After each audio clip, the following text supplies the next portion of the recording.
لا حول ولا قوة إلا بالله العلي العظيم حسبنا الله ونعم الوكيل نعم المولى ونعم النصير أعوذ بالله السميع العليم من الشيطان اللعين الرجيم بسم الله الرحمن الرحيم الحمد لله الذي جعل مقام شيعة الحق عليا وصيرهم لخليله إبراهيم في ذلك الاسم سميا والصلاة والسلام والتحية والإكرام على المبعوث بالحق نبيا والمصطفى بالرسالة نجيا العبد المؤيد والرسول المسدد والنبي الممجد والمصطفى الأمجد والمحمود الأحمد صاحب الوقار والسكينة المدفون بأرض المدينة سيدنا ومولانا وحبيب قلوبنا والطبيب نفوسنا والشفيع ذنوبنا أبي القاسم محمد وآله الطيبين الطاهرين المعصومين أعلام الورى ومصابيح الدجى وأمان لأهل الثرى الذين أذهب الله عنهم الرجس وطهرهم تطهيرا.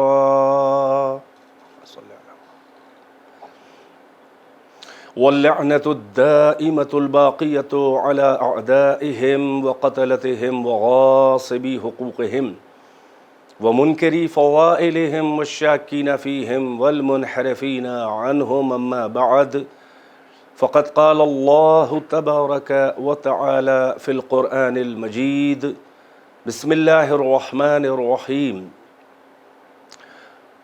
إن الله اصطفى آدم ونوحا وآل إبراهيم وآل عمران على العالمين ذرية بعضها من بعض واللہ سمیع علیم.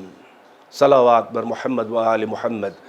ناظرین و سامعین محترم، صبا اسلامک سینٹر سن ہوزے کیلیفورنیا کے زیر انتظام منعقدہ عشرہ مجالس کی آج اس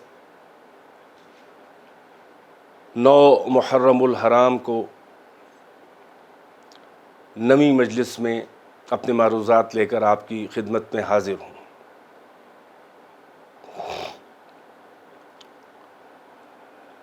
شب عاشور نمودار ہو چکی ہے. آئیے اس شب عاشور کے مظلوموں، خاندان عصمت و طہارت، سید الشہداء اور شہداء کربلا اور نبی زادیوں کے وسیلے سے ان کے تصدق میں، ان کے طفیل میں اللہ سے دعا کرتے ہیں کہ کیلیفورنیا میں اور سین ہوزے میں، فریمونٹ میں اور جہاں کہیں بھی آفت سماوی اور ارضی میں لوگ مبتلا ہیں اور آگ لگی ہوئی ہے، جیسا کہ مجھے بعض مخلصین برادر مصطفیٰ تاجری صاحب سے بھی اور خواہر مریم تراب صاحبہ سے بھی اور دیگر لوگوں سے بھی معلوم ہوا، اور اخبار اور نیوز میں بھی، کہ خوف و ہراس کا عالم ہے. پروردگارہ شہداء کربلا، سید الشہداء زینب کبریٰ، جناب سکینہ، حضرت علی اصغر کے تصدق میں تمام بلاؤں سے، یہ کورونا کی بلا ہو یا یہ آگ کی بلا ہو، پروردگارہ تمام اچھے اور نیک انسانوں اور بالخصوص مومنین و مومنات کو جہاں کہیں بھی پریشان ہوں ان کو اس بلا سے محفوظ رکھ. خاص طور سے کیلیفورنیا اور سین ہوزے، سین فرانسسکو اور فریمانٹ اور بے ایریا وغیرہ میں پروردگارہ ان کے جان مال عزت آبرو، ان کے مکانوں کو، اعلی اولاد کو، سب کو محفوظ رکھ بتصدق اہل بیت اطہار.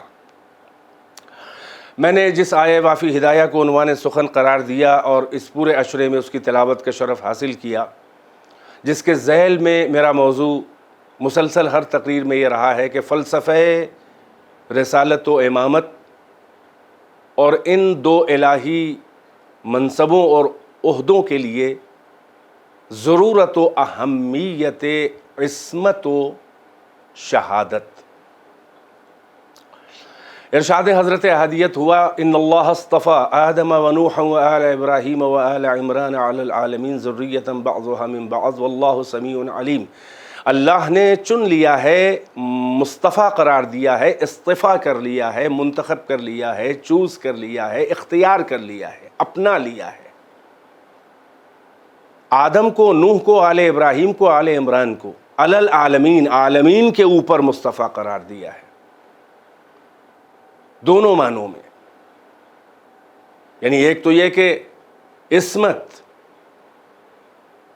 فضیلت کے اعتبار سے بھی منتخب قرار دیا ہے، یعنی تمام آلائشوں، قدورتوں اور نجاستوں اور گندگیوں اور گناہوں اور منفیات کو اور تمام نیگیٹو ایٹریبیوٹس کو ان سے جدا رکھا ہے، اور وہ ایک جیسے ماء صافی ہوتا ہے ویسے ہی اس کائنات میں اور انسانوں میں وہ چنے ہوئے صاف ستھری شخصیتیں اور ہستیاں ہیں، یعنی معصوم ہیں۔ اور اب دوسرے معنوں میں ان کو جو ہے وہ اہلیت دیکھ کر ان کو اپنے عہدے دیے ہیں، یعنی اللہ نے انتخاب کیا ہے الہی منصبوں کے لیے، الہی عہدوں کے لیے، اپنی جانب سے منصوص کیا ہے، انہیں ذمہ داریاں دی ہیں، ہدایت بشر کی، رہنمائی یہ کاروان انسانیت کی۔ کل کی مجلس میں آپ کے اذہان عالیہ کو اس منزل اہم تک لے آیا تھا۔ ظاہر ہے کہ آج یہ اس سلسلے کی آخری مجلس ہے، اور میں چاہوں گا کہ اپنے موضوع کو یہاں پر سمیٹ کر آپ کے حوالے کروں، گو کہ ایک مجلس اور ابھی 12 محرم الحرام کو امام کے سوم کے عنوان سے برپا ہوگی، اور وہ بھی آپ سماعت فرمائیں گے، لیکن جو ایک تسلسل اس موضوع کا باقی چلا آ رہا ہے اس عنوان سے عرض کر رہا ہوں کہ اب اس کے بعد نہ جانے کتنے لوگ سنیں اور نہ سنیں، وقت ملے نہ ملے، لہٰذا آج موضوع کو سمیٹوں گا۔ اور 11 محرم کو کیونکہ آپ کے ہاں تعطیل رہے گی، ناظرین جو صبا اسلامک سینٹر سے اس کی ویب سائٹ پہ لوگ سن رہے ہیں، اور جیسا کہ مجھے علم ہے، مجھے برادر منصور رضوی صاحب نے بھی بتایا کہ در بطول جو سین حوزے میں ہے وہاں بھی یہ مجلسیں سنی جا رہی ہیں اور ان کی ویب سائٹ پر بھی ہیں، تو میری گزارش ہے کہ 11 محرم کو میں نے برادر مصطفیٰ تاجری صاحب سے یہ گزارش کر دی ہے کہ وہ انتظامیہ تک میری یہ گزارش پہنچا دیں کہ جو میں نے شب ہلال یعنی چاند رات کی اور استقبال اضحیٰ کی پہلی مجلس پڑھی تھی، وہ تاریخ کی وجہ سے یعنی چاند وہاں ویسٹ کوسٹ میں ثابت ہو گیا، اور وہ پہلی مجلس جو ہے چاند رات کی وہ رہ گئی، گو کہ وہ محفوظ ہے ان کے پاس، تو اگر مناسب ہو تو 11 محرم کو اس کو میں نے گزارش کی ہے، تو آپ حضرات بھی فرمائش کر سکتے ہیں سننا چاہیں، اور اگر نہ مشورہ ہو تو آپ اس کو شخصی طور پہ حاصل کر کے دونوں سینٹر کے مومنین حاصل کر کے سن سکتے ہیں۔ بہرحال اب میں آج کی مجلس میں جو میں نے عرض کیا کہ میں تمام بیانات کو سمیٹ کر آپ کی خدمت میں خلاصہ پیش کرنا چاہ رہا ہوں، اب اس مرحلے پہ آتا ہوں کہ کل میں نے آپ کے اذہان عالیہ کو جس مرحلہ فکر تک پہنچا دیا تھا کہ الہی منصب اور الہی عہدے کے لیے شرط اساسی ہیں چند چیزیں، یعنی وہ نبی ہو، وہ رسول ہو، وہ امام ہو، اسے صاحب عصمت ہونا چاہیے بنیادی طور پر، یہ اس کے کیریکٹر اور کردار کا اعتبار ہے۔ اللہ کسی غیر معتبر اور غیر معصوم کو کہ جو سیف نہ ہو اپنے عہدے کی ذمہ داری نہیں دیتا، اس لیے کہ باقی تمام انسانوں کی اسے رہبری کرنی ہے، اسے لیڈ کرنا ہے، ان کی رہنمائی کرنی ہے، ان کی ہدایت کرنی ہے، اور فقط زبان سے نہیں کرنی ہے، اپنے کردار سے، اپنے کیریکٹر سے، اپنے عمل سے، اپنے قول سے، اپنے فعل سے کرنا ہے، یعنی ان کو اس منزل پر لانا ہے۔ تو ظاہر ہے کہ جو انہی کا جیسا گناہگار ہوگا اور انسیف ہوگا تو وہ ان کو لیڈ توحید کیسے کرے گا اور ان کی وہ عام پبلک جو ہے، امت جو ہے، وہ ان کی اطاعت کیسے کرے گی؟ اسی لیے خداوند عالم کسی غیر معصوم کو نہ نبی بناتا ہے، نہ رسول بناتا ہے، نہ امام بناتا ہے، نہ اسے اولی الامر بناتا ہے، نہ اس کی اطاعت واجب کرتا ہے، اور نہ اسے ہدایت کی ذمہ داری دیتا ہے۔ تو شرط اساسی جو ہے وہ کیا ہے نبوت اور رسالت اور امامت کے لیے؟ کہ اسے معصوم ہونا چاہیے، صاحب عصمت ہونا چاہیے۔ دوسری شرط یہ ہے کہ اسے صاحب ولایت ہونا چاہیے، یعنی اللہ کی طرف سے وہ ولی ہو، وہ سرپرست ہو، وہ اسے قدرت اور اقتدار اللہ دے، اسے اولا بالتصرف بنائے، اسے اس کائنات پر اختیار دے اور لوگوں کے نفوس پر اختیار دے، یعنی ہر طرح کی ولایت۔ ایک تو عالم تکوین میں، اس کائنات میں، یونیورس میں، اس کو جس بھی لیول پر، میں نے عرض کیا کہ ولایت کے بھی مراتب ہیں، عصمت کے بھی مراتب ہیں، وہ مختلف مراتب ہو سکتے ہیں، مگر ہر نبی، ہر رسول، ہر امام جو ہے وہ اللہ کا ولی ہوتا ہے۔ یہ بات اور ہے کہ ہر معصوم اور ہر ولی اللہ کا لازم نہیں ہے کہ نبی بھی ہو اللہ کی طرف سے، رسول بھی ہو اور امام بھی ہو، لیکن جو نبی اور امام اور رسول ہوگا اس کے لیے شرط ہے کہ وہ معصوم ہو، صاحب عصمت ہو، صاحب ولایت ہو، اس کائنات پر بھی اسے تصرف کا حق ہو باذن اللہ، اللہ کی حکم، اللہ کی اجازت، اللہ کے دیے ہوئے قدرت اور اختیار سے، اور وہ تشریعی میں بھی ولی ہو، یعنی یہ کہ اس کے پاس ولایت تشریعیہ بھی ہو۔ ولایت تشریعیہ یہ ہے کہ اللہ کا قانون پہنچانا، وہ جو کہہ دے اسے اللہ کی بات مانی جائے، یہ اس کی ولایت ہے، جو کہہ دے وہ قانون بن جائے۔ بہرحال تو اب میں نے عرض کیا کہ الہی منصبوں کے لیے عصمت شرط ہے، ولایت شرط ہے، اور شہادت شرط ہے، یعنی یہ کہ تمام بندگان خدا اپنے زمانے، وہ نبی ہو، رسول ہو، امام ہو، اپنے زمانے کی امت اللہ کے بندوں کا وہ شاہد ہے، شہید ہے، نگراں ہے، گواہ ہے ان کے اعمال کا، ذمہ دار ہے۔ اللہ اس سے شہادت لے گا، گواہی لے گا، اس سے باز پرس کرے گا، اس سے سوال کرے گا امت کے لوگوں کی حرکتوں کے بارے میں، عقائد کے بارے میں، ان کے اعمال کے بارے میں، اس سے پوچھے گا کہ تم نے تبلیغ کی؟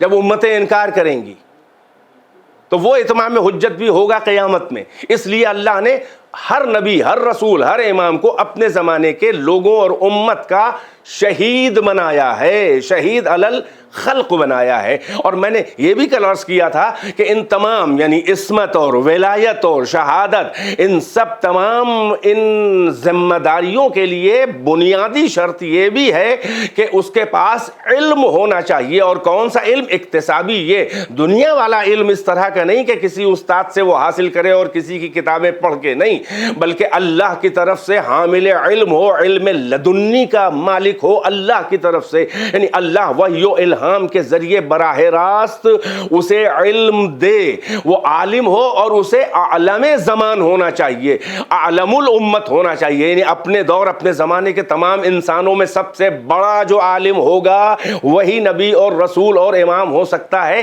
یہ سب شرطیں ہیں اور یہ سب قرآن سے ثابت ہیں، جن کی بہت سی دلیلیں میں مختلف مجلسوں میں اور کل کی دے چکا، اور کل جہاں تک آپ کو لے آیا تھا اب اس کے آگے بڑھنا چاہتا ہوں کہ اللہ نے شہادت کا منصب دیا ہے، یعنی یہ کہ شہید بنایا ہے۔ ہر نبی اپنے زمانے کے لیے شہید ہے، ہر رسول اپنے زمانے کے لیے امت پہ شہید ہے، ویسے ہی ہر امام اپنے زمانے کے لیے شہید ہے، مگر پچھلے نبیوں میں اور خاتم الانبیاء سید المرسلین کے منصب شہادت کی کیفیت میں اور اس کے لیول اور معیار میں فرق ہمیں نظر آ رہا ہے، اور وہ قرآن ہی میں نظر آ رہا ہے۔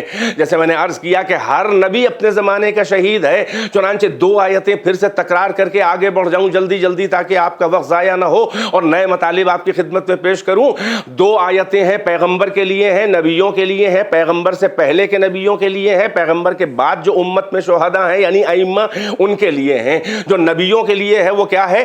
کیف اذا جئنا من کل امت بشہید وجئنا بک علی ہؤلاء شہیدا، اے رسول وہ وقت کیسا ہوگا قیامت کا دن کہ جب ہم ہر امت سے ایک شہید بلائیں گے۔ میں نے مثال کے طور پر، ثبوت کے طور پر حضرت عیسیٰ کا قول پیش کیا تھا، کنت علیہم شہیدا ما دمت فیہم، انہوں نے کہا کہ میں اس وقت تک شہید تھا جب تک ان کے درمیان تھا۔ اس کا مطلب یہ ہے کہ انبیاء فقط اپنے زمانے میں جب تک ہیں، یعنی اللہ ان کو جب بلا لے، چاہے موت کے ذریعے بلا لے اور چاہے زندہ رکھ کے بھی امت کے درمیان سے اٹھا لے اور رسالت اس کی ختم، نبوت ختم، عہدہ ختم، ذمہ داری ختم. ہر ایک نبی اپنے زمانے کے لیے آدم سے لے کر عیسیٰ تک شہید ہے، مگر اللہ فرما رہا ہے کہ ہم تمام امتوں سے ایک ایک شہید بلائیں گے، اور اے رسول ہم آپ کو ان شہیدوں پر شہید، ان گواہوں پر گواہ، شہید علی الشہداء قرار دیں گے. یہ خاتم الانبیاء کی منزل ہے. توجہ فرمائی آپ نے، یعنی آدم سے لے کر عیسیٰ تک ہر نبی اور ہر رسول فقط اپنے زمانے کی امت کے لیے شہید ہے، اس کے بعد اس کی ذمہ داری ختم ہے، عہدہ شہادت ختم ہے، رسالت ختم، نبوت ختم ہے، ولایت ختم ہے، شہادت ختم ہے. مگر جو سردار انبیاء ہے وہ اپنی ظاہری زندگی آخری نبی کی حیثیت سے آنے سے پہلے بھی منصب شہادت میں ہیں. اس لیے کہ اگر علم، عصمت، شہادت، قدرت، اختیار نہ ہو تو آدم سے لے کر عیسیٰ تک محمد رسول اللہ صلی اللہ علیہ وآلہ وسلم کیسے شہید بنیں گے، کیسے گواہ بنیں گے؟ اس کا مطلب یہ ہے کہ آدم سے لے کر عیسیٰ تک ہر نبی اپنی نبوت اور رسالت و تبلیغ کی ذمہ داریاں ادا کر رہا ہے اور شہادتیں بھی دے رہا ہے، یعنی یہ کہ شہید کی حیثیت سے نگرانی بھی کر رہا ہے. اور سردار انبیاء اس ہر نبی کی تبلیغ اور شہادت کے بھی شہید ہیں، نگراں ہیں، ذمہ دار ہیں، یعنی ان کے اوپر بھی حاکم بن کے عالم انوار میں، عالم بشری میں ابھی نہیں آئے ہیں. اس وقت بھی محمد کی ذمہ داریاں ہیں. اللہ اکبر. لوگ کہتے ہیں کہ رسول اللہ کی بس یہی، اسلامی فرقوں میں ایسے بھی عقائد ہیں کہ بس یہ پیدا ہوئے اور پھر وفات ہو گئی، بس یہ 63 سال کے اندر، جس میں ان کی جو ہے 23 سال تبلیغی زندگی ہے، نہ اس سے پہلے کوئی وجود ہے، نہ اہمیت ہے، نہ کوئی جاب ہے، نہ کوئی منصب ہے، نہ کوئی عہدہ ہے، نہ کوئی ذمہ داری ہے، اور جب وفات پا گئے یا شہادت پا گئے اس کے بعد بھی کوئی ذمہ داری نہیں ہے. مگر قرآن میں تو ہمیں نقوش حیات محمد صلی اللہ علیہ وآلہ وسلم کی ولادت سے پہلے بھی وجود ہی نہیں ملتا، ذمہ داری بھی ملتی ہے، منصب شہادت ہے. ورنہ اس آیت کا مطلب کیا ہوا کہ ہم قیامت میں ہر نبی کو شہید بنا کے امت پہ بلائیں گے اور آپ کو شہیدوں پر، شہداء پر شہید بنائیں گے. تو اگر ان کے پاس منصب نہیں ہے، ان کا وجود نہیں ہے، ان کا ذمہ داری نہیں ہے، تو یہ شہادت کے عہدے سے کیسے اس ذمہ داری کو ادا کریں گے قیامت کے دن؟ اس کے مطلب یہ آیت بتا رہی ہے کہ قبل ولادت بشری، ظاہری وجود کے سے پہلے بھی محمد عالم انوار سے منصب شہادت کی ذمہ داریاں ادا کر رہے ہیں، تبھی تو قیامت میں شہادت دیں گے. اور دوسری آیت جو میں نے پڑھی وہاں سے بعد شہادت بھی ذمہ داری رسول اللہ کی ہے، ختم نہیں ہوئی ہے. وہ آیت وہی ہے جس کی کل تلاوت کی، وَكَذَلِكَ جَعَلْنَاكُمْ أُمَّةً وَسَطًا لِتَكُونُوا شُهَدَاءَ عَلَى النَّاسِ وَيَكُونَ الرَّسُولُ عَلَيْكُمْ شَهِيدًا. اللہ کہہ رہا اور وَكَذَلِكَ، اور اسی طرح سے جیسے پچھلی امتوں پہ ان کے نبیوں کو ہم نے شہید اور گواہ بنایا، اسی طرح سے جعلناکم. کوئی امت قرآن ہے جس وقت یہ آیت نازل ہو رہی ہے، اس وقت کوئی گروہ ہے کہ جس سے اللہ مخاطب ہو کے کہہ رہا ہے ہم نے تم کو امت وسط بنایا، درمیانی امت بنایا، بیچ میں ایک سرا اللہ سے جڑا ہے تمہارا، ایک لوگوں سے، امت سے. یہ کون لوگ ہیں؟ کیا ذمہ داری ہے؟ لِتَكُونُوا شُهَدَاءَ عَلَى النَّاسِ، تاکہ تم اپنے زمانے کے لوگوں پر شہید بنو، گواہ بنو ان کے. وَيَكُونَ الرَّسُولُ عَلَيْكُمْ شَهِيدًا، اور یہ رسول جو ہے یہ تم پر شہید بنے، شہید علی الشہداء. وہ پچھلے نبیوں کے اوپر شہید تھے رسول. یہ اپنے بعد کا ایک گروہ ہے، ایک چین ہے. یہ شہداء کی ایک فہرست ہے امت محمد کے اوپر. جب رسول اس دنیا سے حجاب فرما جائیں، یعنی وفات اور آپ کی شہادت ہو جائے، اور جب وہ شہداء امت رسول کے شہداء امت پر شہید ہوں، وہ مخصوص گروہ ہے جن پر رسول اللہ شہید ہیں. تو پچھلے انبیاء شہداء ہیں، ولادت رسول اللہ سے پہلے آدم سے عیسیٰ تک انبیاء شہداء ان پر شہید ہیں، خاتم الانبیاء. اور رسول اللہ کے بعد مولائے کائنات علی ابن ابی طالب امام اول سے لے کر آخری امام مہدی عجل اللہ تعالی فرجہ الشریف تک یہ امت رسول اللہ کے اپنے اپنے زمانے کے شہداء ہیں، یہ ائمہ، ان کے اوپر شہید ہیں رسول اللہ. یہ ہے منصب شہادت رسول اللہ کہ جو ہر زمانے میں شہید ہیں. پہلے نبیوں پر شہید علی الشہداء، بعد میں ائمہ پر شہید علی الشہداء. اور براہ راست اپنی امت کے شہید کب ہیں؟ جب ان کے درمیان موجود ہیں، زندگی گزار رہے ہیں. یعنی محمد کی دو طرح کی شہادتیں ہیں. ایک تو اپنی امت پہ ڈائریکٹ شہید ہیں نبیوں کی طرح، آخری نبی. اور دوسری قسم کی شہادت یہ ہے کہ شہیدوں پر شہید ہیں، پچھلے شہیدوں پر بھی شہید اور بعد والے شہیدوں پر بھی صبح قیامت تک شہید. یہ ہے منصب شہادت محمد رسول اللہ صلی اللہ علیہ وآلہ وسلم. اب یہ شہادتیں کام کب آئیں گی؟ ایک بہت لطیف پہلو ہے اس کا، اور اس کے بعد آپ کو اس پیغام تک لاؤں گا جہاں پر مجھے بات کو مکمل کرنا ہے. یعنی یہ روز قیامت جب امت آدم کو جھٹلا رہی ہوگی کہ ہم تے پروردگارہ، جب خوف عذاب اللہ کا روز عدل دیکھ کر حساب و کتاب جب امت آدم کو جھٹلائے گی کہ ہم تک پیغام نہ پہنچا، تب اللہ آدم سے کہے گا، شہادت مانگے گا کہ تم گواہی دو، پہلے بتاؤ تم نے تبلیغ کی. یہ انکار کر رہے ہیں. حضرت آدم کہیں گے میں نے حق تبلیغ ادا کر دیا اپنی امت کے اوپر. خدا عادل جو ہے وہ خود سے فیصلہ نہیں کرے گا، اب ایک شہید کی ضرورت ہوگی جو آ کے فیصلہ کرے. تو محمد رسول اللہ اسی دن کے لیے شہید تھے. رسول اللہ آئیں گے اور وہ حق آدم کے حق میں فیصلہ کریں گے کہ میرے باپ آدم نے تبلیغ کا حق ادا کر دیا، امت آدم جھوٹی ہے، میرا باپ آدم سچا ہے. ایسی حضرت نوح کا مرحلہ ہوگا، یہاں تک کہ عیسیٰ تک آئے گا مرحلہ. امتیں جھٹلاتی رہیں گی. رسول اللہ جو ہیں وہ نبیوں کے اوپر شہید بن کر ان کے حق میں شہادتیں دیتے رہیں گے. اب عیسیٰ کے بعد ایک اور امت ہے، وہ امت مرحومہ، وہ خود رسول اللہ کی امت ہے جس کے براہ راست رسول اللہ شہید ہے. اب تک تو سارے نبیوں کی مشکل کشائی محمد رسول اللہ کر رہے تھے کہ شہداء کے حق میں شہادت دے رہے تھے. اب براہ راست امت کا سابقہ ہے جس کے شہید رسول ہیں ڈائریکٹ. اب جب امت رسول اللہ کی تکذیب کرے گی اور کہے گی کہ ہم تک تیرا پیغام نہ پہنچا، ہم نہیں جانتے تھے توحید کیا ہے، ہمیں نہیں معلوم تھا کہ یہ اللہ کے رسول ہے، ہمیں نہیں معلوم تھا قرآن وغیرہ وغیرہ.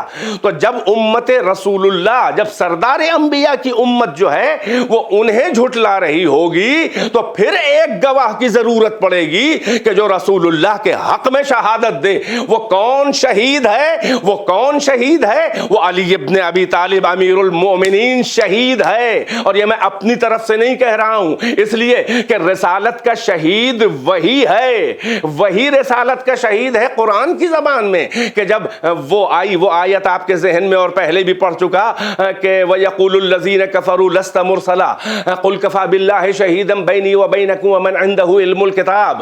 اے رسول، یہ کافر کہتے ہیں کہ آپ رسول کچھ نہیں ہیں، ان سے بے نیازی کے ساتھ کہہ دیجئے کہ میری رسالت کی شہادت اور گواہی اور تصدیق کے لیے ایک اللہ کافی ہے، اور ایک وہ شخص کافی ہے جو عالم علم الکتاب ہے. اور تفسیریں سب بتا رہی ہیں کہ وہ شہید رسالت علی ابن ابی طالب ہے جس نے ذوالعشیرہ سے لے کر آخر وقت تک شہادت رسول دی ہے، نصرت رسول کی ہے.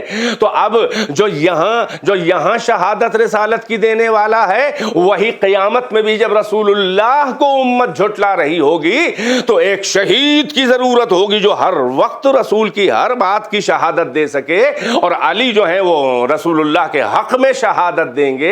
اور پھر اب جب رسول اللہ کے بعد پھر سلسلہ شروع ہوگا امت رسول اللہ. جب پہلے امام علی کو جھٹلا رہی ہوگی کہ ہمیں پیغام نہیں معلوم تھا، تو پھر اب رسول اللہ جو ہیں وہ علی کے حق میں شہادت دیں گے. جب امت رسول اللہ امام حسن دوسرے امام کو جھٹلا رہی ہوگی تو رسول اللہ اپنے نواسے اپنے بیٹے حسن کے حق میں شہادت دیں گے. جب امت رسول اللہ حسین کو جھٹلا رہی ہوگی کہ ہمیں نہیں معلوم تھا کیا پیغام تھا، ہمیں نہیں اندازہ تھا کہ یہ حق پر ہیں اور کون تیرا پیغام لے کے آئے ہیں، ہیں یا کربلا تک کا جب اس کا حساب امت سے لیا جائے گا تو پھر وہی شہید علی الشہداء جو امت وسط کے اوپر شہید ہے وہ رسول اللہ حسین کے حق میں، اسی طرح سارے ائمہ کا اور آخری امام تک کے اوپر یہ رسول اللہ شہید ہوں گے۔ بس عزیزو، تو بیان کو سمیٹنا چاہ رہا ہوں کہ اب یہ جو استفائیت کی منزل ہے، استفائیت کی دو منزلیں میں نے عرض کیا کہ پہلی منزل یہ ہے کہ وہ مصطفیٰ ان معنی میں ہو کہ تمام قدورتوں، گناہوں، آلائشوں سے پاک ہو، یعنی معصوم ہو۔ پھر اسی میں ضمناً آتا ہے کہ علم کے لیے بھی اللہ استفا کرے، اس کا اسے مصطفیٰ قرار دے۔ جیسے حضرت طالوت کے بارے میں جب قوم کہہ رہی تھی کہ ہم ان کی سرداری، ان کی رہبری قبول نہیں کریں گے، تو کیا کہا تھا حضرت داؤد نے؟ قرآن میں موجود ہے، ان اللہ اصطفاہ علیکم۔ کیوں انکار کر رہے ہو؟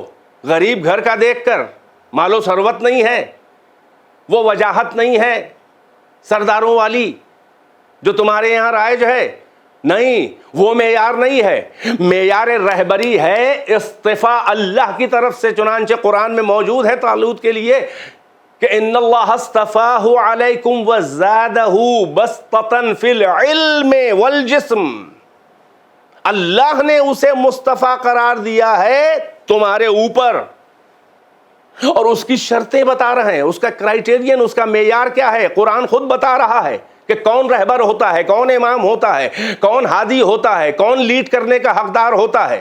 اللہ کی طرف سے جب وہ مصطفیٰ قرار پاتا ہے تو اس کا معیار بتا رہے ہیں، وَزَادَهُ بَسْطَةً عِلْمٍ فِي الْجِسْمِ وَالْعِلْمِ فِي الْعِلْمِ وَالْجِسْمِ، اور تم پر اللہ نے اسے فضیلت دی ہے، انہیں امتیاز دیا ہے، تم پر ممتاز قرار دیا ہے، کاہے میں؟ علم میں اور جسم میں۔ جسم یعنی شجاعت، بہادری، دلیری۔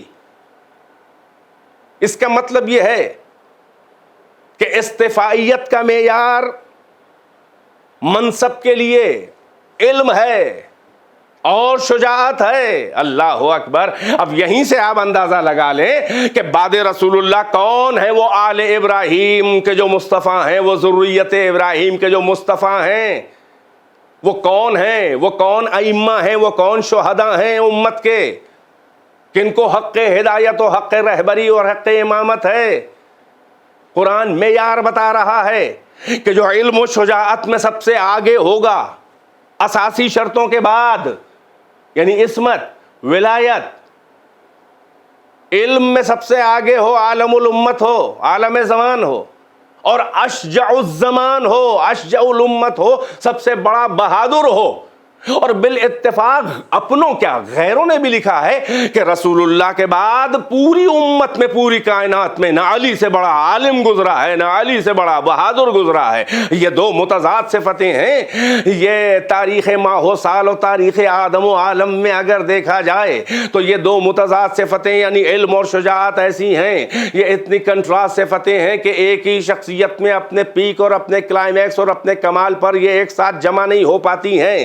ہم نے دیکھا بڑے سے بڑا عالم ہے تو بہادر نہیں ہوتا ہے، کیونکہ علم سے عقل کو تراوت ملتی ہے، اور عقل جو ہے وہ دلیری سے بچاتی ہے، وہ کہتی ہے کہ جان کو خطرے میں نہ ڈالو، اس لیے بزدلی آ جاتی ہے بہت علم حاصل کرنے کے بعد، کیونکہ اپنے کو بچانے لگتا ہے آدمی۔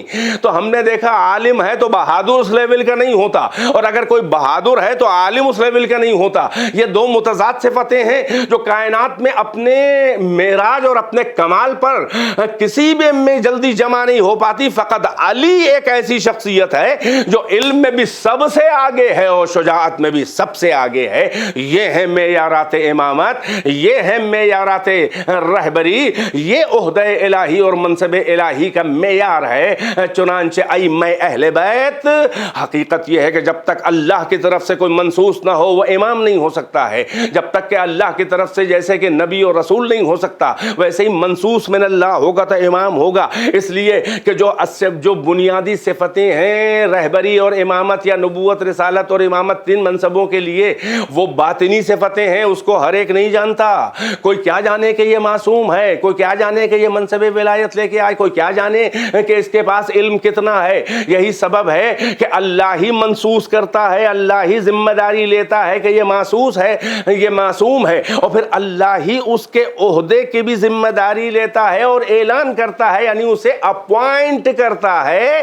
یہ بعد رسول اللہ اگر الہی اپوائنٹمنٹ اور اللہ کی طرف سے منتخب کر کے منسوس کر کے اگر ہدایت کی ذمہ داری جن کو دی گئی تھی اگر ان کو مان لیا ہوتا تو نہ فرقہ واریت ہوتی، نہ امت میں اختلاف ہوتا، نہ امت میں انتشار ہوتا۔ کہاں وہ معیار، وہ ختم نبوت کا معیار، اس کی نمائندگی ہے امامت، کہاں وہ معیار اور کہاں پبلک کے بنائے ہوئے لوگ۔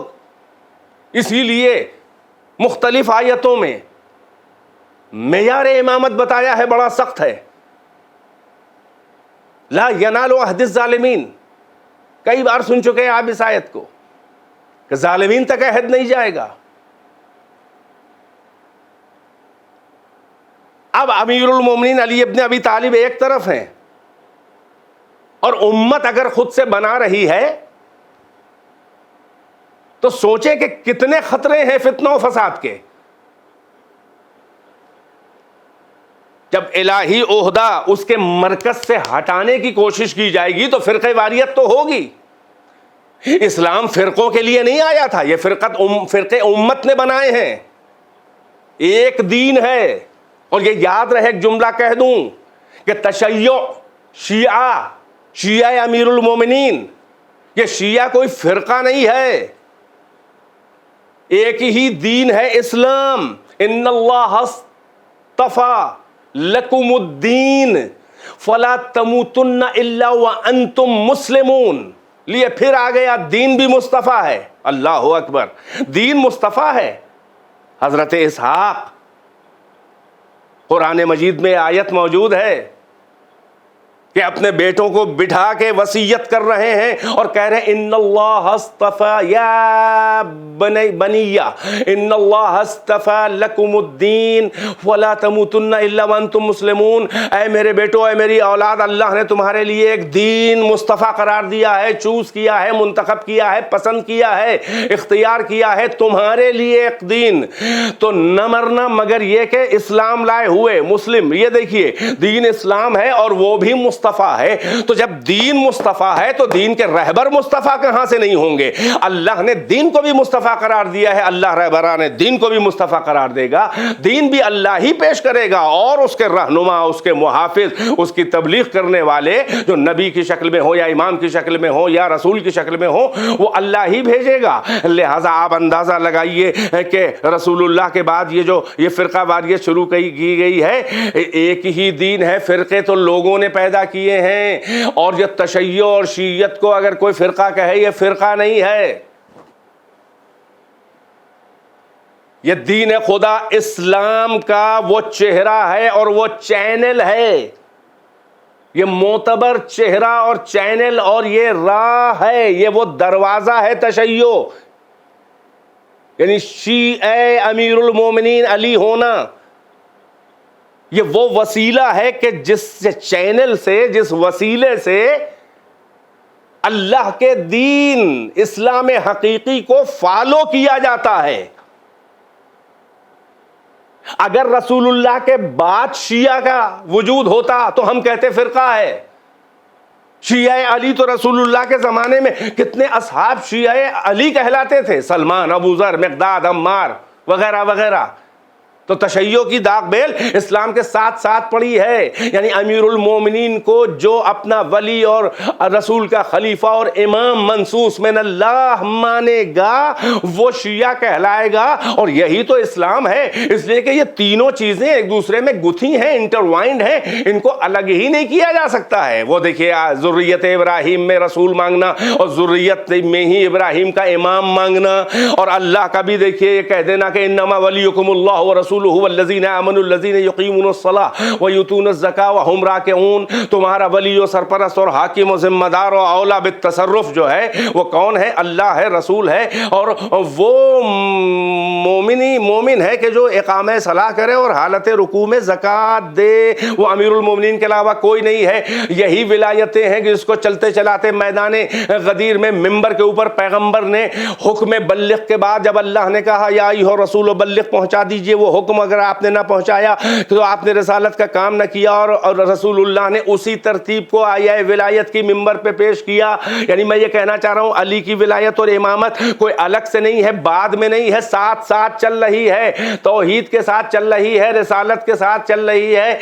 علی کی امامت سارے الہی منصب ان کے ساتھ ساتھ چل رہی ہے، یہ بعد میں نہیں ہے. اسی کو ممبر غدیر پہ پیغمبر نے کہا الا ان اللہ مولایا وانا مولا المؤمنین الا فمن کنت مولاہ فہذا علی. مولا آگاہ ہو جاؤ، اللہ میرا مولا ہے. وہی آیت والا انما ولیکم اللہ، اور میں مولا المؤمنین ہوں، مولا المؤمنین ہوں. فمن کنت مولا فہذا علی مولا، اور جس کا میں مولا ہوں اس کے یہ علی بھی مولا ہیں. اور مولا مومنین کیسے ہیں رسول؟ قرآن کہہ رہا ہے النبی اولا بالمؤمنین من انفسہم. نبی مومنین پر اولا بالتصرف ہے، یعنی مومنین کو اپنی جانوں پہ جتنا اختیار نہیں ہے اس سے زیادہ رسول اللہ کو مومنین کی، نبی کو مومنین کی جانوں پر اختیار ہے، اس سے بھی زیادہ کہ جتنا ان کو خود اپنے بارے میں اختیار ہے. اسی کو اولا بالتصرف کہتے ہیں، یہ ہے مولا. اور رسول کہہ رہے ہیں جس کا میں مولا یعنی اولا، حاکم ہوں، سرپرست ہوں، ذمہ دار ہوں، اس کے علی ہیں. تو اس کا مطلب یہ ہوا کہ تشیع جو ہے وہ اللہ کی ولایت، رسول کی ولایت، علی کی ولایت، یہ علی کی ولایت تشیع کہلاتی ہے. تو یہ ساتھ میں جڑی ہوئی ہے، بنیادی اسلامی عقیدے ہیں. تمام دلائل اور آیات کے ساتھ ساتھ یہ آیتیں بھی سپورٹ کر رہی ہیں.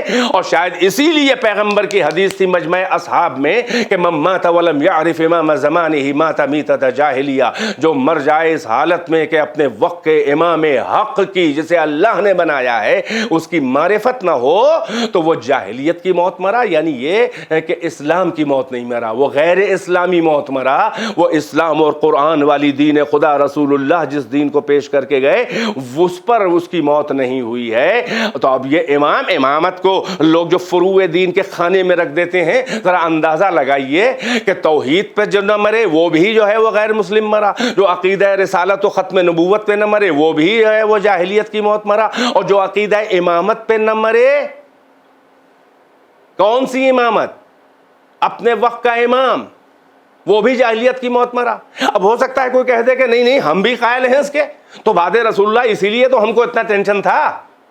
صحابہ نے اتنا زیادہ وہ کانشس کیوں تھے، اتنا الرٹ کیوں تھے، اتنے فکر مند کیوں تھے، اتنی تشویش کیوں تھی؟ اسی حدیث کو سن کے تھی کہ رسول گئے ہیں، اب امام ہونا چاہیے، ورنہ کوئی مر گیا جاہلیت کی موت تو کیا ہوگا، امام تو ہوگا نہیں. اسی لیے دفن رسول سے زیادہ اہمیت سمجھی انتخاب کی خلیفہ کی. اب وہاں خلیفہ کہلاتا ہے، یہاں امام کہلاتا ہے. خلیفہ تو اس کے ذیل میں ایک منصب ہے، ایک عہدہ ہے، خلیفہ ہے، حکومت وغیرہ جو آپ کہہ لیں، وہ بھی امام کا حق ہے. امام تو کائنات کا امام ہے، کیونکہ جس کا نمائندہ ہے وہ تمام عالمین کا رسول ہے. اب اس کا نمائندہ عالمین کا رسول ہو، خالی انسانوں کا امام نہیں ہے، بلکہ وہ کون ہے؟ ہادی اور رہبر امام اور ذمہ دار اور شہید اور سرپرست، جناتوں کا بھی ہے، حیوانوں کا بھی ہے. تو لیے انتخاب کرنے چلے گئے تھے. اب اختتام بیان میں بس اہمیت امامت پر آپ کی ذہن کو مرکوز کر کے بات کو تمام کرنا چاہ رہا ہوں. سوال یہ ہے کہ آپ امام بنا کے لائے، کتنے دن میں لائے؟ کم سے کم 3 دن میں لائے. اب آپ یہ بتائیے کہ اس 3 دن میں مانا آپ کا امام بنایا ہوا ہی وہ امام ہے کہ جس کی معرفت کے بغیر کوئی مرے تو جاہلیت کی موت مرا. اب اس 3 دن میں اگر کوئی مسلمان مر جائے تو جاہلیت کی موت مرے گا، مگر اس کی تو ذمہ داری نہیں ہے، اس کی تو کوئی خطا نہیں ہے، اس لیے کہ امام ہوتا اور نہ وہ اس کو مان کے مرتا، اس کی امامت کے عقیدے کے بغیر مر جاتا، ہوتا امام تو اس کی خطا تھی. یہاں تو امام ہی نہیں ہے، آپ تو بنا کے لا رہے ہیں. تو اب اس 3 دن میں کوئی مر جائے مسلمان جو کہ وہ صحابی ہوگا، اس کی جاہلیت کی موت کی ذمہ داری اس پر نہیں ہے بلکہ اللہ پر ہے. اس لیے کہ اللہ تو نے بنایا ہی نہیں تھا، اس 3 دن میں گیپ رہ گیا، حوالے کیا امت کو، الیکشن سلیکشن کر کے لائیں. تو جب امام نہیں ہے تو اس کی ذمہ داری کہاں سے ہے؟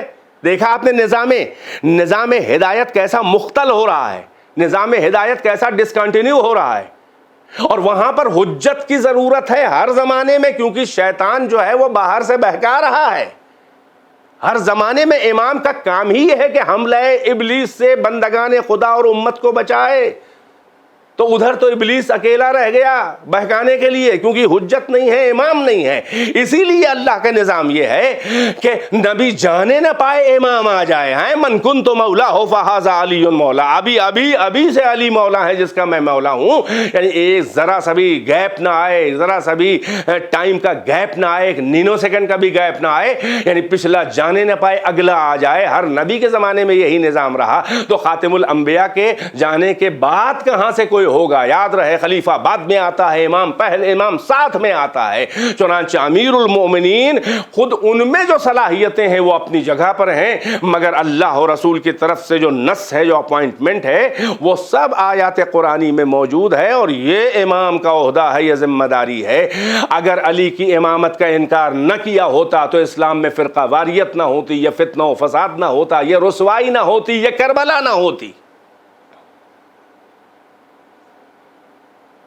کہاں وہ خلیفہ اور امام و رہبر جو امت بنا کے لائی، جو خود پہلے ہی خطبے میں کہہ رہا ہے الا ایھا الناس ان لی شیطان یعترینی احیانا، اے لوگو آگاہ ہو جاؤ، صاف صاف سن لو، بعد میں مجھے نہ کہنا کہ میرے لیے بھی ایک شیطان ہے جو میرے پیچھے پڑا رہتا ہے، اکثر مجھے بہکا دیا کرتا ہے۔ اگر میں سیدھا چلوں تو میرے پیچھے چلنا، اور اگر میں بہکوں ٹیڑھا چلوں تو مجھے سیدھا کر دینا۔ کمال ہے، رہبر بھی ہے، امام بھی ہے، خلیفہ بھی ہے، اور امت سے کہہ رہا ہے کہ مجھے سیدھا کر دینا اگر ٹیڑھا چلوں۔ تو آپ کے دل داغدار میں جو حسرت رہبری ہے، جو لوگ آپ کو سیدھا کریں گے وہ سمجھ جائیں گے کہ کہاں سیدھے کہاں ٹیڑھے، تو جو سیدھا آپ کو کریں گے تو وہ آپ کے آگے کیوں نہ چلیں؟ دیکھ رہے ہیں آپ۔ اسی لیے رسول نے کہا تھا اے ابو ذر، اگر ساری دنیا، سارے انسان ایک وادی میں جا رہے ہوں اور علی ان کے مخالف دوسری وادی میں جا رہے ہوں، لو سلک یا ابا ذر لو سلک الناس كلهم وادیا وسلک علی وادیا آخر فاسلک وادیا سلک علی، اگر سب ایک طرف جا رہے ہوں، علی ایک طرف جا رہے ہوں، تم اس طرف جانا جدھر علی جا رہے ہوں، کیونکہ علی مع الحق والحق مع علی، اللہم ادر الحق حیث دار علی، علی حق کے ساتھ ہے، حق علی کے ساتھ ہے، پروردگار حق کو ادھر موڑ دے جدھر علی مل جائیں۔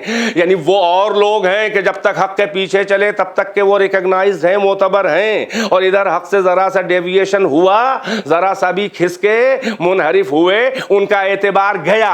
مگر علی کا اعتبار یہ ہے کہ علی جدھر مڑ جائیں حق ادھر مڑ جاتا ہے۔ تو اس کے مطلب جمل میں علی جدھر ہیں ادھر حق ہے، صفین میں جدھر علی ہیں ادھر حق ہے، نہروان میں جدھر علی ہیں ادھر حق ہے۔ حسن اگر لشکر شامی کے مقابل ہیں تو ادھر حسن کی طرف حق ہے، حسین اگر یکا و تنہا بھی کھڑے ہو جائیں تو حق حسین کے ساتھ ہے۔ بس یہی امام برحق کی ذمہ داری ہوتی ہے، اور لوگوں کی ذمہ داری ہے، اور ان کے اوپر اللہ کی طرف سے واجب ہے کہ امام کی پیروی کریں۔ کون امام؟ جو معصوم ہو، جو مصطفیٰ ہو، جو اللہ کا چوزن ہو، جو چنا ہوا ہو، جو ولی خدا ہو، جو اپنے زمانے کا سب سے بڑا عالم ہو، جو اپنے زمانے کا سب سے بڑا شجاع ہو، بہادر ہو۔ بس حسین نے یہی تو میدان کربلا کی جو ہے وہ بنیاد رکھی ہے ان اونچے اونچے معیاروں کے اوپر، کہ میں اس کی بیعت نہیں کر سکتا ہوں، یہ کہہ کے حسین نکل آئے اور اپنے حق کو بتایا۔ لیکن حسین جنگ کے لیے نہیں نکلے ہیں۔ ہاں عزادارو، یہ شب عاشور نمودار ہو گئی ہے، شب عاشور نمودار ہو گئی ہے۔ میدان کربلا میں حسین چھوٹے چھوٹے بچوں کو بھی لے کر آئے ہیں، بیویوں کو بھی لے کر آئے ہیں۔ حسین میدان کربلا میں خاندان عصمت و طہارت کی خواتین کو بھی لے کر آئے ہیں۔ جہاں زینب ام کلثوم و رباب ہیں، وہاں فاطمہ بنت الحسین و سکینہ بنت الحسین بھی ہیں۔ چھوٹے چھوٹے بچے وہ بے آب و گیا صحرا میں حسین لے کر آئے ہیں۔ یہ انتخاب حسین تھا جہاں ہر ایک اس معیار کربلا کے لائق نہیں تھا، مگر اللہ اکبر، ارے کیسے کیسے نگینے حسین چن کے لائے ہیں، اللہ اکبر۔ ارے کربلا کی شہادت عظمیٰ میں حضرت علی اصغر کا بھی وہ مقام ہے کہ حسین کی شہادت عظمیٰ اور مصحف شہادت جو ہے مکمل نہیں ہے جب تک کہ اس میں اصغر نہ آ جائیں۔ یہی سبب ہے کہ جیسے اس علی کا انتظار رسول اللہ کو تھا کہ وہ کعبے میں آ جائے تو رسالت کا مشن شروع کیا جائے، ویسے ہی حسین کو انتظار اس چھوٹے علی شیرخوار، علی کے پوتے چھوٹے علی، علی اصغر کا تھا۔ جب اصغر جب تک نہ آئے حسین نکلے نہیں، ادھر اصغر آئے، ادھر حسین کاروان شہادت لے کے مصحف شہادت لکھنے کے لیے مدینے سے نکل کے مکے سے نکل کے 2 محرم کو وارد کربلا ہو گئے۔ ہاں عزادارو، یہ اصغر کی شہادت آج چاہتا ہوں اس حسین کے ننھے سے سپاہی کی شہادت کے چند جملے بولوں۔ عزادارو، آپ انداز یہ شہادت کوئی معمولی نہیں ہے۔ مولانا محسن جون پوری کیا بہترین عکاسی کرتے ہیں اور عظمت شہادت اصغر کے اوپر 4 مصرے وہ فرماتے ہیں، بے شیر کی شہادت عظمیٰ خدا گواہ، مظلومی حسین کی تنہا دلیل ہے۔ ارے موسیٰ یہ کہہ رہے ہیں کہ اصغر تیرا لہو فرعون وقت کے لیے دریائے نیل ہے۔ ہاں عزادارو، یہ اتنی سنگین اور وزنی شہادت ہے کہ جس کا اہتمام آپ دیکھیں، ذرا اس بچے کی پیاس اور مظلومیت کا اندازہ لگائیں۔ 2 محرم کو خیمے فرات کے کنارے لگائے گئے، 4 محرم کو ہٹانے پڑے، حکم زینب و حسین سے عباس نے خیموں کو ہٹا لیا۔ جو پانی ذخیرہ ہو کے یہ فرات پہ پہرے بیٹھ گئے ہیں، جو پانی ذخیرہ ہو کے آ گیا تھا خیموں میں، 7 محرم تک نہ جانے کیسے کیسے چلا۔ بچوں کو زیادہ دیا گیا ہوگا، بڑوں نے کم سے کم پیا ہوگا۔ 7 محرم سے قحط آب ہو گیا، قحط آب ہو گیا خیام حسینی میں۔ اب پانی نہیں ہے بچوں کے لیے بھی، ارے اصغر کے لیے بھی نہیں ہے، اصغر جاں بلب ہیں۔ عزادارو، یہی سبب ہے مناظر جو لکھے جاتے ہیں، مناظر جو لکھے ہیں کہ شب عاشور بھی کئی بار ایسا ہوا کہ خیمہ رواب میں بیویوں کے گریہ کی آواز بلند ہوئی، اور حسین جو آئے تو کیا کہا اصغر جاں بلب ہے، یعنی لگتا تھا کہ اصغر دم توڑ دیں گے، شدت آتش سے بچے کی جان نکل جائے گی، مگر وہ تو منصوبہ ازل تھا، وہ تو منصوبہ مشیت تھا، وہ تو اس شہید اعظم سے بس پہلے وہ شہادت تھی۔ اللہ اکبر، جب تک بابا کو سرخرو نہیں کر لیا، اصغر نے جانکنی کے عالم میں بھی اپنی جان نہ دی۔ شب عاشور جہاں ہر بیوی اپنے فدیے تیار کر رہی ہے، ارے رباب بھی جھولا جھولا جھولا کے کہہ رہی ہوگی، اے میرے لال، اے میرے شیرخوار، ارے تو آقا کی نصرت میں کوئی کوتاہی نہ کرنا، ایسا نہ ہو کہ میرے شیر کی بدنامی ہو، ارے اے میرے لال، ماں کی آبرو تیرے ہاتھ میں ہے۔ ہاں سنو عزادارو کہ اصغر کا کیا عالم ہو رہا ہے۔ صبح عاشور نمودار ہوئی، لو انصار و احباب کے جنازے، لو بنی ہاشم کے جوان کٹ کٹ کے گر رہے ہیں، حسین سب کے لاشیں لا رہے ہیں۔ اب حسین اکیلے، اب کوئی نہیں ہے، عباس کے بازو بھی کٹ چکے، اکبر کا جنازہ بھی اٹھا چکے، سجاد غش میں خیمے میں پڑے ہوئے ہیں، اب کوئی نہیں ہے جوان کے حسین کا ساتھ دے۔ ایک بار حسین نے احساس تنہائی اور مظلومیت میں ایک استغاثہ بلند کیا، حل من ناصر ینصرنا، حل من مغیث مغیثنا، حل من ذاب عن حرم رسول اللہ ویذب عنہم۔ کوئی ہے فریاد رس جو فریاد کو پہنچے، کوئی ہے مددگار جو میری تنہا مظلوم کی مدد کو پہنچے، ہے کوئی جو رسول اللہ کے حرم سے، رسول اللہ کے گھر کی بیویوں سے دشمنوں کو دفع کرے۔ حسین بے یار و مددگار، تنہا۔ تاریخ کہتی ہے کہ لشکر اشقیا میں تو کوئی نے جواب نہ دیا کہ نصرت کو آگے بڑھتا. ہاں وہ کیوں بڑھتے, وہ تو حسین کے قتل کے منتظر تھے, خون کے پیاسے تھے. مگر خیمے سے شور گریہ بلند ہوا, حسین کے کانوں میں آواز آئی بیویوں کے رونے کی. جلدی جلدی در خیمہ پر آئے. ارے پردہ الٹ کے کہا, اے بہن زینب, میں نے منع کیا تھا نا کہ میری زندگی میں نہ رونا, اس کے بعد تو پھر رونا ہی ہے. زینب نے کہا, بھیا اور کوئی سبب نہیں ہے, آپ کے استغاثہ میں, آپ کے استغاثہ میں, آپ کی فریاد میں عجب درد تھا, عجب کرب تھا, عجب اثر تھا کہ بھیا اصغر نے اپنے کو جھولے سے گرا دیا ہے اور رو رہے ہیں, چپ نہیں ہو رہے ہیں. نہ رباب سنبھال پا رہی ہیں, نہ میں, نہ سکینہ سے چپ ہو رہے ہیں. حسین نے کہا, میں سمجھ گیا بہن, یا اختی ناولینی ولدی, لاؤ میرے بچے کو میرے ہاتھ میں دے دو. ہاں زیادہ رو. رباب نے بس اتنا پوچھا, کہاں لے جا رہے ہیں اے آقا؟ کہا, میں پانی مانگوں تو مجھے دیں گے نہیں, میں اس بچے کو چاہتا ہوں سامنے اشقیا کو دکھا دوں, شاید کوئی انسان ہو جو تیرے لال کو 2 قطرہ پانی دے دے. دامن ابا کا سایہ کیا, میدان کی طرف آ رہے ہیں. دشمن سمجھ رہے ہیں حسین حسین قرآن لا رہے ہیں, شاید حسین اب جنگ کو روک کے یہ صلح کرنا چاہ رہے ہیں. ہاں عزادارو, وہ قرآن صامت تو نہ تھا, ہاں قرآن ناطق کا وہ چھوٹا سا سورہ تھا, وہ مصحف شہادت کا چھوٹا سا سورہ تھا, جو جیسے قرآن صامت کا اعتبار سورہ کوثر تھا جسے کعبے پہ رسول نے آویزاں کیا تھا, وہ حقانیت قرآن کی دلیل بن کے آویزاں. مگر یہ قرآن صامت کا چھوٹا چھوٹا سورہ ہے, اس کا نام اصغر ہے, وہ کوثر تھا, وہ کعبے کی دیوار پہ آوازاں تھا, یہ حسین کے ہاتھوں کے اوپر بلند ہے. حسین نے دامن حبا ہٹا کے کہا کہ یہ میرا چھوٹا سا بچہ ہے جو کربلا میں آ کے 6 مہینے کا ہوا ہے. اے لشکر جفاکار, ہے تم میں کوئی انسان, ہے کوئی رحم دل کہ اس کو 2 قطرے آپ دے دے, اس لیے کہ اس کی ماں کا دودھ خشک ہو گیا ہے. کسی نے نہ سنا. حسین نے کہا, تم یہ سمجھ رہے ہو میں اس کے بہانے سے پانی مانگ رہا ہوں؟ لو میں رکھے دے رہا ہوں زمین پر, جلتی ہوئی زمین پہ لٹا کے. حسین واپس آ گئے, کچھ دور ہٹے, کہا لو تم اس کو براہ راست پانی پلا دو, بس آزادہ رہو, میں مجلس تمام کر دیتا. مگر ذرا کیفیت اصغر کی جو کتابوں میں لکھی ہے سن لیں. 7 محرم سے پانی ختم ہو چکا ہے بالکل, 4 سے 7 تک تھوڑا تھوڑا پانی چلا ہے.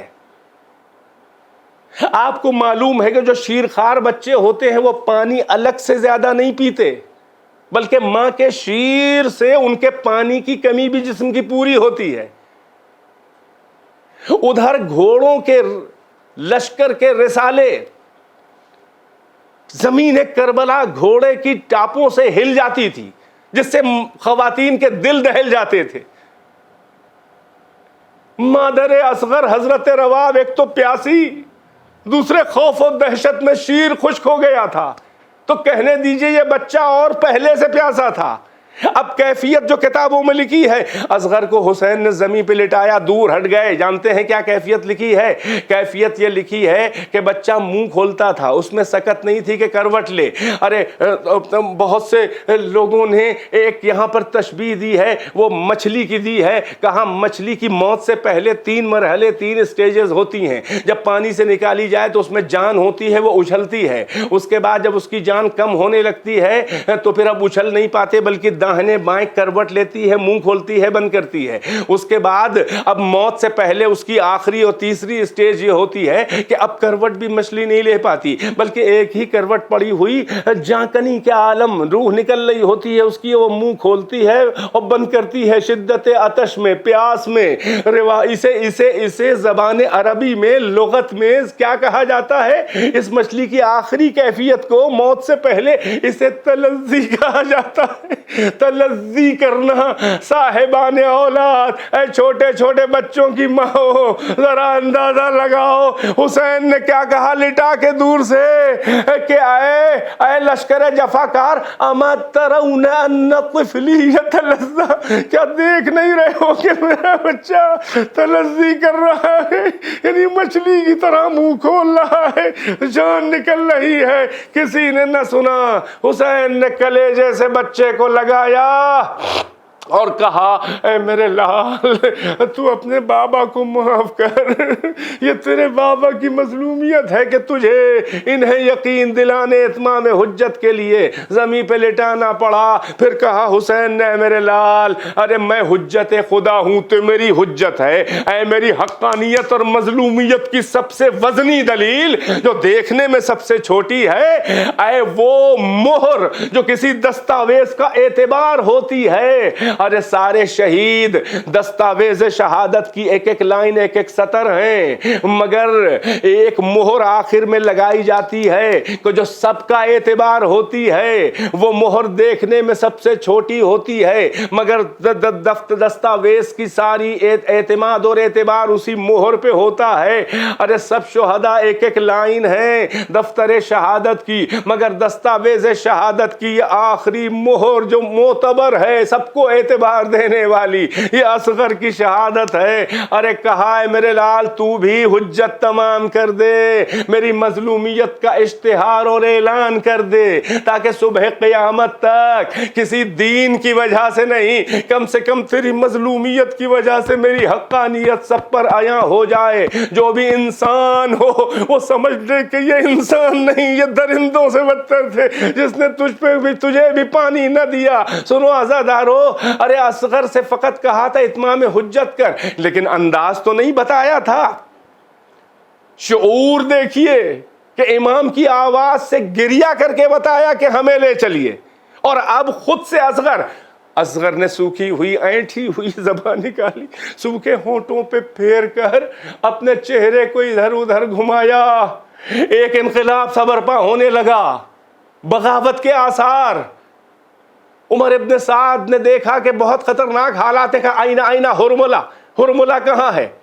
کہا جلدی سے اقطع کلام الحسین، حسین کے کلام کو کاٹ دے، قطع کر دے۔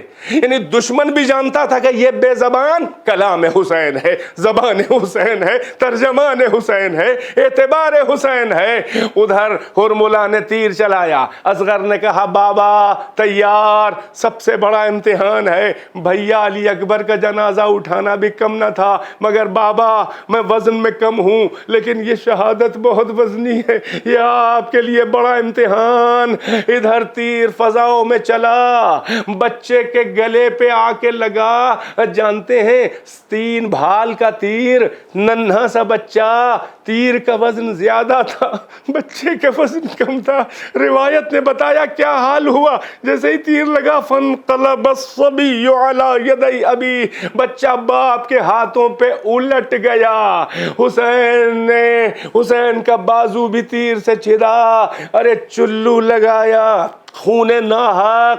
ارے چلو میں وہ ذرا سا پیاسے شیرخوار کا خون ہی کتنا تھا، چند قطرے جو گاڑھا گاڑھا خون، نہ زمین پہ پھینکا نہ آسمان پر پھینکا، اس لیے کہ خطرہ تھا کہ عالم توہبالا نہ ہو جائے اس خون ناحق کے قطروں سے۔ چہرے پہ خون مل لیا، اصغر کو لے کے ارے خیمے تک آ گئے۔ ہائے رباب در خیمہ پہ کھڑی ہے کہ دامن اباب کے نیچے بچہ ہے، کہا اے وارث کیا ہوا؟ کیا کہے زبان سے حسین سر شرمندگی سے جھکا ہے، زبان سے نہ کہا، دامن ابا ہٹایا۔ جیسے ہی بچے کا جنازہ دیکھا، ماں نے گلے پہ وہ زخم دیکھا، اس لیے کہ چھوٹا سا گلا، روایت کہتی ہے جانتے ہیں فَذَبَحُوهُ مِنَ الْأُذُنِ إِلَى الْأُذُنِ، تیر کہاں، چھوٹا سا گلا۔ روایت کہتی ہے کہ بچے کو ذبح کان سے کان کان تک کر دیا. بس جیسے ہی زخم دیکھا کہا رباب نے یا بنیا مثلو کا ینہر, اے میرے بچے کیا تیرے جیسے چھوٹے سے بچے بھی اونٹ کی طرح نہر کر دیے جاتے ہیں. لو حسین پشت خیمہ پہ اصغر کو دفنا لائے. ہاں یہ شب عاشور کی مجلس ہے, چند فقرے شہادت حسین کے اور مجلس تمام ہے. اب کوئی یاور و مددگار نہ رہ گیا. حسین اتمام حجت کے لیے میدان میں آئے, کہنے لگے ایھا الناس لماذا تقتلونی, اے لوگوں کس لیے مجھے قتل کر رہے ہو؟ اب تو کوئی نہیں بچا ہے اس پوری کائنات میں, کسی بھی نبی کا کوئی نواسا نہیں ہے سوا میرے. تمہارے نبی, نبیوں کے سردار کا نواسا ہوں. میرے قتل سے باز آ جاؤ اب بھی, مگر کوئی سننے والا نہیں. حسین نے کہا کیوں قتل کر رہے ہو؟ کم سے کم یہ تو بتا دو قتل سے پہلے. لماذا تقتلونی ام علی شریعت غیرتها ام علی دین بدلتها ام علی سنت بدلتها ام علی حق ترکتها, کہ کس لیے مار رہے ہو؟ کیا ہم نے دین کو بدل دیا ہے؟ کیا ہم نے شریعت مصطفیٰ کو میں تغییر کر دی ہے؟ کیا ہم نے سنت رسول اللہ کو بدل دیا؟ کیا ہم نے کسی کا حق مارا ہے؟ کیا کسی کے ساتھ کوئی زیادتی کوئی ظلم کی ہے؟ آواز ہے لا واللہ ابن رسول اللہ, اے محمد کے بیٹے آپ کی کوئی خطا اس میں سے نہیں ہے. تو کہا لماذا تقتلونی, یہ تو بتاؤ کہ کیوں قتل کرنا چاہ رہے ہو؟ آواز آئی حسین ھذا بغضا لابیک امیر المومنین علی ابن ابی طالب, اے حسین یہ آپ کے باپ علی ابن ابی طالب کے بغض میں آپ کے ساتھ کیا جا رہا ہے. جیسے ہی برملا اعلان امیر المومنین کے بغض کا سنا, جانتے ہیں یہ اسلام کا قانون ہے کہ جو علی کے بغض کا اعلان کرے, اظہار کر دے, وہ بفتوائے اللہ و رسول ملت اسلام سے خارج ہے. بس حسین نے تلوار نکالی, مجھے مکمل جنگ نہیں پڑھنا ہے مگر اس مظلوم کی دیکھیں کہ حملے کیسے تھے. حسین نے تلوار نکالی, کہا اب تک کہ تم ہم پر حملے کر رہے تھے ہم نے تلوار سے حملہ نہ کیا, فقط شہداء کی لاشیں اٹھانے میں, اپنا دفاع کرنے میں تلوار چلائی ہے. اب تک ہم نے حملہ نہیں کیا تم پر, اس لیے کہ تم نانا کی امت ہو, ہم تم ایک امت ہیں, مگر اب تم امیر المومنین کے بغض کا اعلان کر رہے ہو تو اب تم ملت اسلام سے خارج ہو. یہ کہہ کر حسین نے تلوار سینتی اور شیر غضبناک کی طرح سے حملہ کرنا شروع کر دیا. عجب تیور تھے حسین کے, کبھی میسرے میں در آتے تھے, کبھی میمنے میں در آتے تھے, کبھی قلب لشکر میں گھس آتے تھے, کبھی میمنے کو میسرے پہ الٹ دیتے تھے, کبھی میسرے کو میمنے پہ الٹ دیتے تھے. فوجیں بھاگ رہی تھی اور فوجیں ہاتھ اٹھا اٹھا کے کیا کہہ رہی تھی؟ الامان یا ابن رسول اللہ, الحفیظ ابن رسول اللہ, اے رسول کے بیٹے امان چاہیے, اے رسول کے بیٹے حفاظت چاہیے. مگر حسین اپنے قابو میں نہ تھے. جانتے ہو کیا کہہ کے دوڑا رہے تھے, فوجوں پر حملے کر رہے تھے, ارے اب کیوں, تو اب تم کس لیے امان مانگ رہے ہو؟ اب کس لیے امان مانگ رہے ہو؟ تم نے میرے اکبر کو سینہ برچی سے چھیدا, تم نے میرے اصغر کو مار ڈالا, تم نے میرے بھتیجے قاسم کو رون ڈالا, تم نے میرے اون و محمد کو قتل کیا, تم نے میرے عباس کے بازو کاٹے, میرا خاندان تاراج کر دیا. لو اپنے جرم کی سزا بھگتو.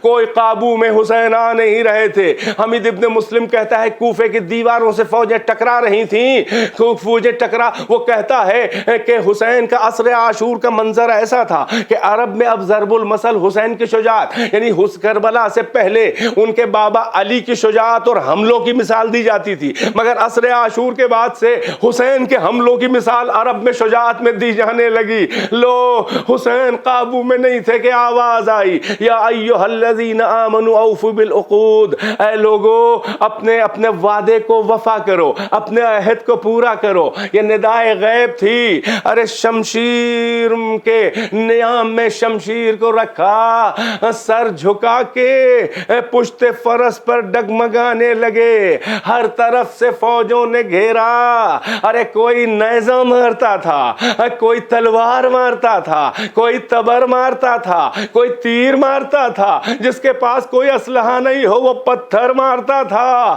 بس عزادارو, یہ شاہ عرش نشین, یہ شاہ عرش نشین ارے ذوالجناح پر ڈگمگا رہا ہے.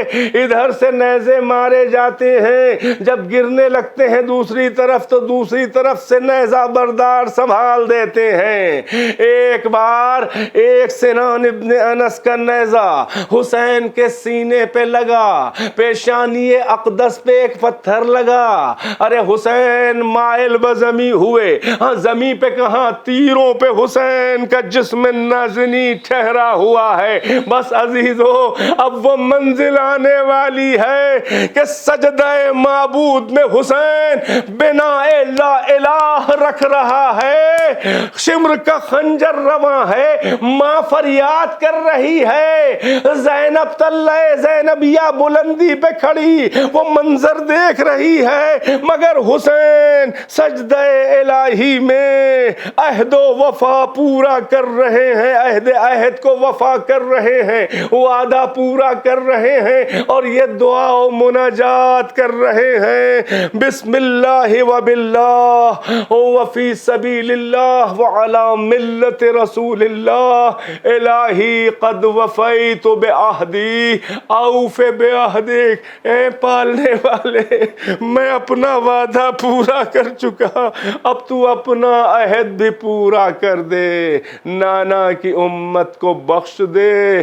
اے پروردگارا تو نے جو ہمیں ذمہ داریاں دی تھیں، جو منصب امامت دیا تھا، دیکھ تیری اکھڑی ہوئی توحید کی بنیادوں کو تیرے سجدہ توحید میں پھر سے رکھ رہا ہوں، تاکہ صبح قیامت تک جو بھی تیرا دین لے وہ میری شہادت کے تذکرے اور میرے کربلا کے قربانیوں کو قانون بنا کر تیرے دین پہ عمل کرے، تیری عبادت کرے۔ وآخر دعوانا ان الحمد للہ رب العالمین۔ اللہم لعن قتلة الحسین واصحابہ اجمعین، ربنا تقبل منا انك انت السمیع العلیم بنبیہ وآلہ الاطہار، اللہم عجل فی فرج مولانا صاحب الزمان، یا حسین یا حسین۔